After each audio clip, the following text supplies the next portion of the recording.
NDTV मराठीच्या महाराष्ट्राचा जाहीरनामा या पहिल्या इलेक्शन कॉन्क्लेव्हमध्ये आता वेळ झाली आहे, पुढे जाण्याची वेळ झाली आहे तरुण नेतृत्वाचं मत जाणून घेण्याची. महाराष्ट्र म्हणजे तरुणांची वर्कफोर्स. तरुण वयातील लिजंड्स बनण्याकडे सध्या या राज्यातल्या तरुण नेतृत्वाचा कल दिसतोय. राज्यातल्या सध्याच्या राजकीय घडामोडींमधून ते घडतायत की त्या घडामोडी बदलण्यासाठी ते धडपडतायत. कणखर महाराष्ट्राचं तितक्याच कणखरतेनं नेतृत्व करण्यासाठी तरुण राजकीय नेते तयार आहेत का? आधीच्या पिढीनं बनवलेला महाराष्ट्र त्यांना बदलायचा आहे की तोच वारसा पुढे न्यायचा आहे? कसा हवाय नवा महाराष्ट्र? नव्या नेतृत्वाला, महिला नेतृत्वाला नेमकं काय हवंय? आणि यासाठी आपण राजकीय तरुण नेतृत्वाकडून जाणून घेणार आहोत. यासाठी आपल्याकडे या महाराष्ट्राच्या जाहीरनामा या कॉन्क्लेव्हमध्ये आपल्याबरोबर सहभागी झालेले आहेत मनसे नेते आणि वरळीचे उमेदवार संदीप देशपांडे आणि राज्य महिला आयोगाच्या अध्यक्ष तसंच राष्ट्रवादी काँग्रेस पक्षाच्या महिला प्रदेशाध्यक्ष रुपाली चाकणकर. दोघांनाही मी मंचावर आमंत्रित करते आणि यापुढची सूत्र सोपवते माझे सहकारी श्रीरंग खरे यांच्याकडे.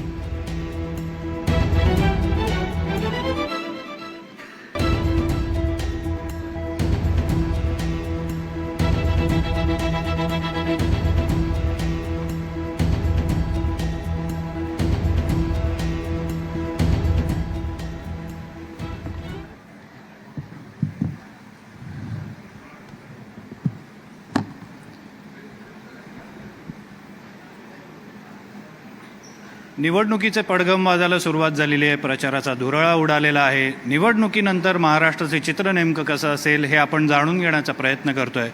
जशी माझी सहकारी हेमालीने ओळख करून दिली तसं मी स्वागत करतोय. रुपालीताई चाकणकर आपल्यासोबत या चर्चेमध्ये असणार आहेत. सोबतच संदीप देशपांडे हे देखील आपल्यासोबत चर्चेमध्ये असणार आहेत. आपण सुरुवात संदीप देशपांडे यांच्याकडनं करूया. त्याचं कारणही मी सांगतो. कारण ते एका सगळ्यात मोठ्या लक्षवेधी लढतीचा भाग असणार आहेत. वरळी मतदारसंघामधून ते मनसेतर्फे निवडणूक लढवत आहेत आणि आदित्य ठाकरे यांच्यासोबत त्यांचा मुकाबला असणार आहे. संदीप, तुम्ही वरळी हा मतदारसंघच का निवडला? माहीममधनं तुम्ही निवडणूक लढवलेली होती आणि आता तुम्ही वरळीमध्ये आलेला आहात. तुम्हाला बिग फाईट आणि बिग ज्याला बॅटल म्हणतो ते लढायची इच्छा आहे का? म्हणून तुम्ही हा मतदारसंघ निवडलात का? नाही, असं आहे की आपल्याला माहीत असेल तर 2019ला आम्ही काय हा मतदारसंघ लढवला नव्हता. त्यावेळेला आम्ही एक बाय दिला होता, म्हणजे राजसाहेबांनी ठरवलेलं बाय द्यायचा, त्यामुळे बाय दिला होता. पण गेल्या 5 वर्षामध्ये ज्या पद्धतीचा वरळीचा विकास व्हायला पाहिजे होता, वरळीचे प्रश्न मार्गी लागायला पाहिजे होते, वरळीकरांना एक दिलासा मिळायला पाहिजे होता, तसं तो होताना दिसला नाही. आणि माहीममध्ये आमच्याकडे लढवायला खूप लोक आहेत, तर वरळीमधल्या लोकांसाठी पण काहीतरी केलं पाहिजे. शेवट मी राहतो त्या मतदारसंघाला लागून असलेला मतदारसंघ आहे. कुठला मध्ये सिलिंग पण नाही आहे त्याच्या, म्हणजे अगदीच लागून आहे तो. त्यामुळे मी सन्मान्य राजसाहेबांना विचारलं की माझी इच्छा आहे तो लढवायचा मतदारसंघ, तुम्ही जर परवानगी दिलीत तर मी तिथे काम सुरू करेन. त्याप्रमाणे त्यांनी परवानगी दिली आणि मी काम चालू केलं आणि खूप चांगला प्रतिसाद वरळीमध्ये आहे. खरं तर काही लोकांना असं वाटतं की म्हणजे इथे आम्ही आहोत म्हणजे कोणीच आलं नाही पाहिजे. मला असं वाटतं हा पण गैरसमज जो का आहे तो दूर करणं गरजेचं होतं. तो यावेळेला वरळीकर दूर करतील की कुठलाही मतदारसंघ ही कोणाचीही जागीर नसते, हे एकदा सगळ्यांना कळलं पाहिजे. जसं राहुल गांधींना अमेठीत कळलं तसं मला असं वाटतं इथे सुद्धा काही लोकांना ते समजणं गरजेचं आहे. तुम्हाला दोघांना एक विचारण्याचा समान धागा आहे, पण तो प्रश्न नंतर विचारतो. ताई, तुमच्याकडे येतो. जशी वरळीची लढत ही खूप प्रॉमिनंट आहे, तशीच बारामतीची लढत पण खूप प्रॉमिनंट झालेली आहे. सगळ्यांचं लक्ष त्या लढतीकडे. योगेंद्र पवार यांना उमेदवारी देणं टाळता आलं असतं का? कारण जसं या आधी अनेक राजकीय पक्षांनी, उदाहरण देऊया आपण वरळीचं, राज ठाकरेंनी उमेदवार दिलेला नव्हता, तसं बारामतीमध्ये करता येणं शक्य नव्हतं का? खरं तर आपण निवडणुकींना सामोरं जातोय आणि एक लोकशाहीचा भाग म्हणून आपण प्रत्येकजण ही निवडणुकीच्या प्रक्रियेमधून जात असताना समाजाला काय हवं, राज्याला काय हवं आणि देशाला काय हवं आणि जनतेचा कौल काय या माध्यमातून देत असतो.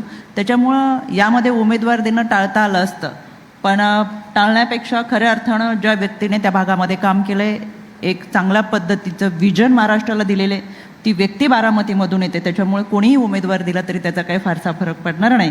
त्याच्यामुळे लोकशाही पद्धतीने ही निवडणूक लढूयात आणि चांगल्या पद्धतीने लोकांमधला कौल पुन्हा एकदा जनतेसमोर या निमित्तानं दिसेल.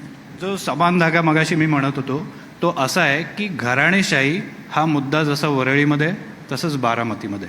घराणेशाहीबद्दल आपलं मत काय आहे? कारण अमित ठाकरेंना पण माईममधनं उमेदवारी दिलेली आहे आणि तुम्ही लढताय आदित्य ठाकरेंविरोधात. तर घराणेशाहीबद्दल आपल्या पक्षाचं मत नेमकं काय आहे? नाही, मला असं वाटतं की दोन गोष्टी आहेत त्याच्यामध्ये. जसं सचिन तेंडुलकरच्या मुलाला अर्जुनला वाटलं की आपण क्रिकेट खेळलं पाहिजे, वडिलांची पुण्य आहे म्हणून एक संधी मिळते, प्रत्येकाला मिळायला पाहिजे. शेवट आता समजा तुमचा मुलगा असेल, त्याला पत्रकार व्हायला वाटलं तर संपादक वगैरे ओळखीचे असतात, पटकन चान्स मिळून जातो.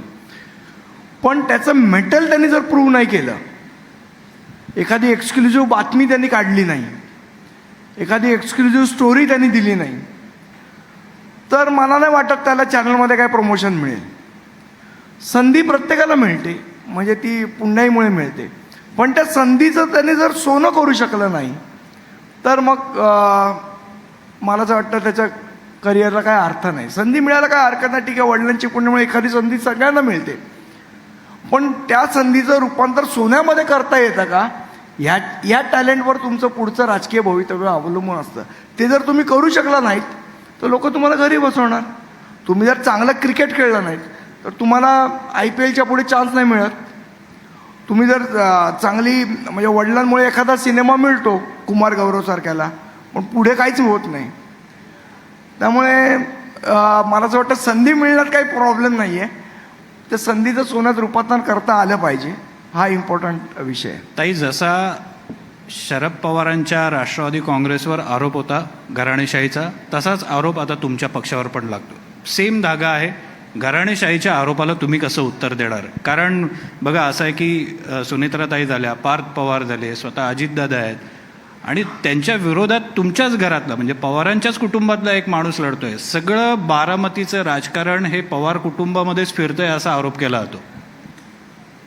याच्यामध्ये मला असं वाटतं की महाराष्ट्राचं राजकारण हे बारामतीमधूनच सुरू होतं.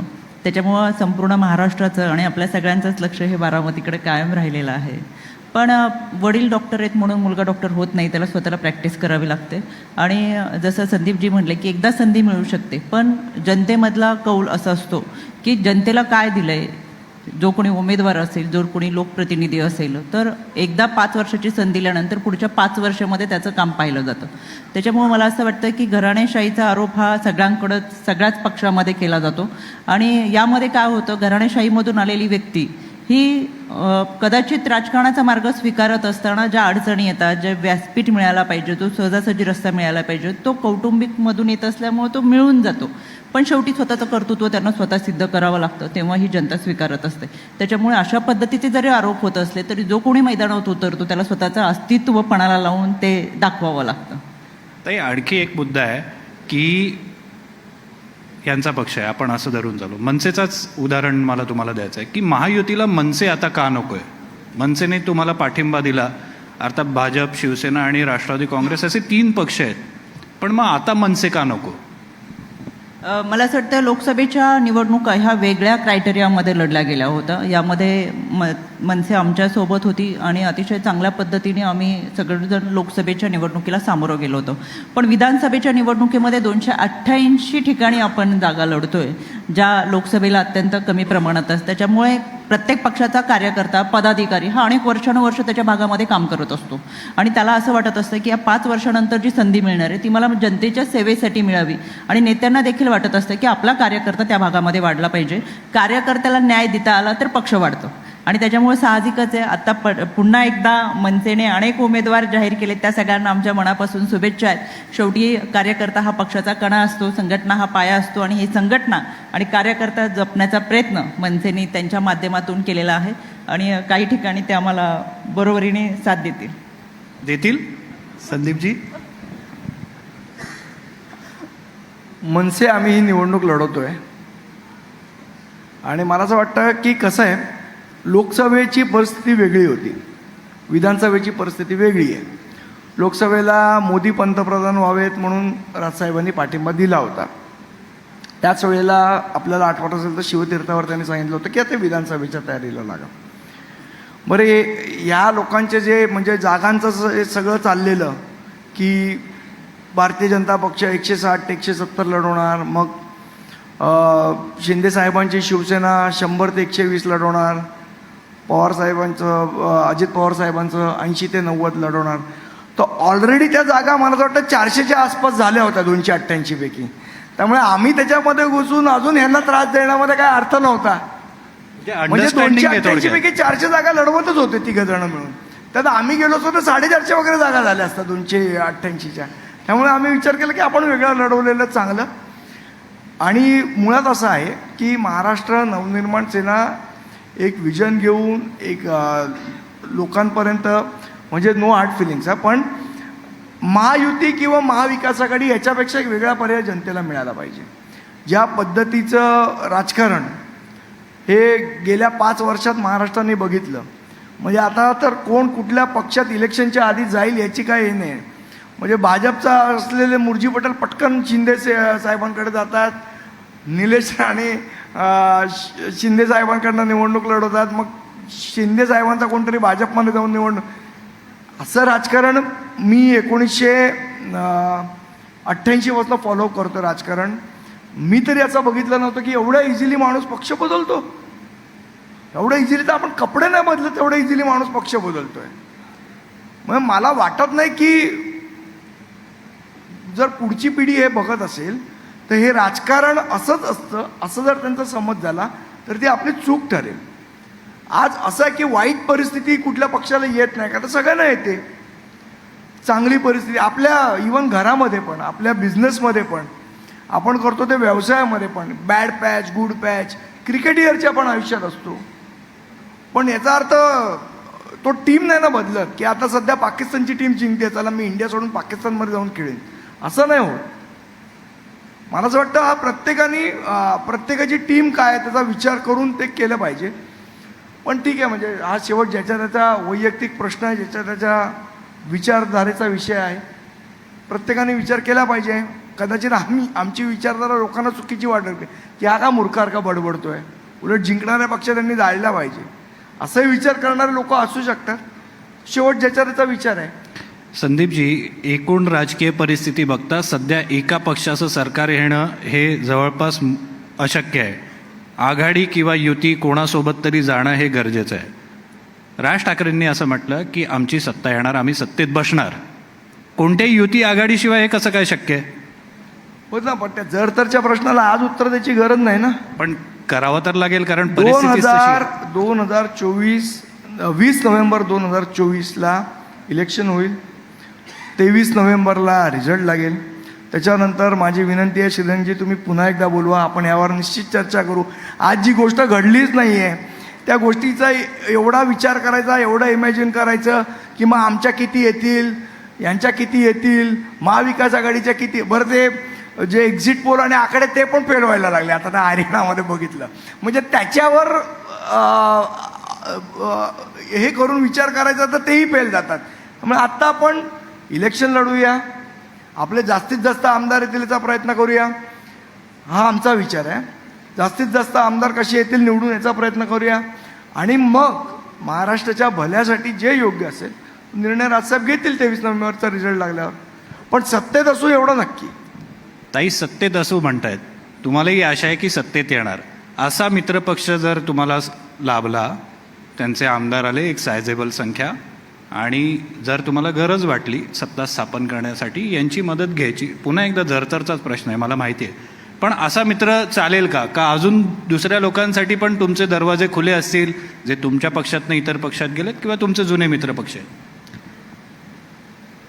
गेले काही महिन्यांपासून महायुती सरकारने महाराष्ट्रामध्ये जे काही काम केलं ते अतिशय उत्तम असं काम केलं. अगदी दुर्बल घटकांसाठी असेल, शैक्षणिक योजना असतील, आमची लाडकी बहीण योजना असेल, एक लाडकी योजना असतील, आणि या सगळ्यांमध्ये आम्हाला जो आत्मविश्वास वाटतो तो यासाठी की आत्ता 4,64,00,000 ह्या महिला मतदार आहेत आणि नव्यानं येणाऱ्या महिला मतदार ह्या जवळजवळ 9 लाख आहेत.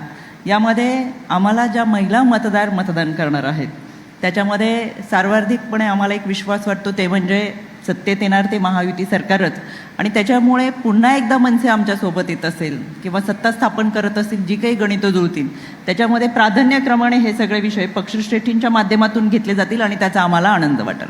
ताई, लाडकी बहीणचा तुम्ही उल्लेख केलात. लाडकी बहीण गेम चेंजर ठरणार असं म्हणतात, पण अनेकांना वाटतं की अशा पद्धतीनं कोणाला मोफत पैसे देऊ नयेत, त्यापेक्षा महिलांना सक्षम करावं.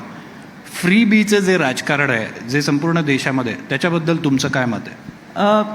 संजय गांधी निराधार योजना जेव्हा सुरू झाली होती किंवा अशा अनेक योजना सुरू झाल्या होत्या त्या देखील अशाच मोफत दिलेल्या होत्या, पण त्यावेळेस विरोधामध्ये असलेल्याने आत्ता सत्तेत असलेल्याने कोणत्याही पद्धतीचं असं राजकारण कोणत्याही गोष्टीवरून केलं नाही. आत्ता विरोधक काय करतात, कोणतीही घटना घडली की त्याचा संबंध लाडकी बहिणीशी जोडतात, कारण की त्यांना लाडकी बहीण योजनेची धास्ती वाटते. संजय गांधी निराधार योजना अजूनही चालू आहे, पण त्याचा संबंध आम्ही कोणत्याही घटनेशी महाराष्ट्रात कुठेही जोडला नाही. त्याच्यामुळे लाडकी बहीण योजना ही कोणासाठी दिली आहे? आर्थिक दुर्बल घटकासाठी दिली आहे. वाड्या वस्त्या आदिवासी पाड्यांपर्यंत जी महिला भगिनी आहे तिच्या खात्यावरती पहिल्यांदा तिने एकत्रित डॉक्युमेंट गोळा केलेत, पहिल्यांदा ती बँकेत गेली आहे, पहिल्यांदाच नवऱ्यासोबत तिचं अकाउंट नाही तर स्वतःचं अकाउंट आहे ज्यामध्ये थेट सरकारमधून तिच्या खात्यामध्ये पैसे जमा झालेत.